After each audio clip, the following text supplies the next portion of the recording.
Campeonato de jet ski na Pororoca? Isso mesmo!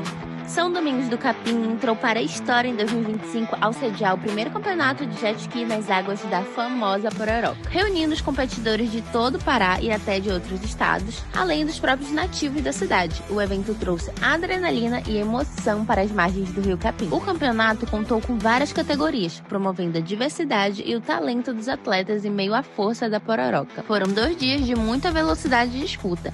No primeiro dia, as provas classificatórias. E no segundo dia, a grande final e a aguardada cerimônia da premiação. A cobertura do evento contou com a presença da imprensa, incluindo a TV Cultura, que esteve presente no segundo dia, registrando todos os momentos dessa grande novidade esportiva. O prefeito de São Domingos do Capim também marcou presença, reforçando a importância do evento para o turismo e a cultura local. São Domingos do Capim mostra mais uma vez que sua conexão com a Pororoca é única e agora também acelerada pelas ondas do jet ski.